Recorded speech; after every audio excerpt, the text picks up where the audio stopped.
Avant, pour Claire, le GHB, c'était ce genre de choses qui n'arrivent qu'aux autres. Jeudi dernier, la jeune femme de 21 ans est sortie avec des amis et elle est certaine qu'une dose de cette drogue a été versée dans son verre. Peu de temps après son arrivée dans un bar rochelais, elle s'est sentie mal. On est sorti dans la rue et là, quand je me suis assise, apparemment mon état s'est dégradé en 10-15 minutes et je ne savais plus où j'étais, je ne savais plus comment mes amis s'appelaient et à force apparemment je ne me rappelais même plus de comment je m'appelais moi-même. Heureusement, Claire était avec des amis qui l'ont raccompagnée, car le GHB est aussi appelé drogue du violeur. Liquide ou en poudre dans un verre, il est inodore, incolore et il n'altère pas l'aspect de la boisson.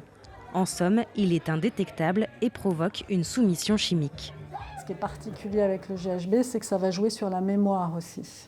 Donc la personne va être un peu sédatée, un peu somnolente et ne va pas enregistrer ce qui se passe. Les victimes ont du mal à démontrer qu'elles ont été droguées car en plus de l'amnésie, le GHB disparaît de l'organisme au bout d'une douzaine d'heures. Faute de preuves, Claire a seulement déposé une main courante. L'administration de substances nuisibles, oui, c'est un délit puni d'une peine d'emprisonnement de 5 ans et d'une lourde peine d'amende.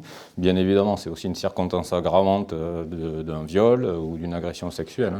Pour la police, difficile d'interpeller les auteurs de ces délits car ils agissent souvent rapidement et discrètement.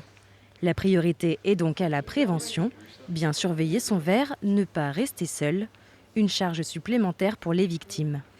Maintenant, ouais, j'ai envie de dire aux autres faites attention parce qu'au final, à part dire aux autres faites attention, il n'y a rien qui est mis en place. Du coup, j'ai envie de le dire aux gens qu'il faut faire quelque chose, ouais, parce que sinon ça peut tomber sur quelqu'un qui ne sera pas forcément raccompagné comme moi et on ne sait pas comment et où ça peut finir. Claire a décidé de partager son expérience sur les réseaux sociaux dans un post qui a déjà reçu des dizaines de commentaires, des marques de soutien, mais aussi de nouveaux témoignages.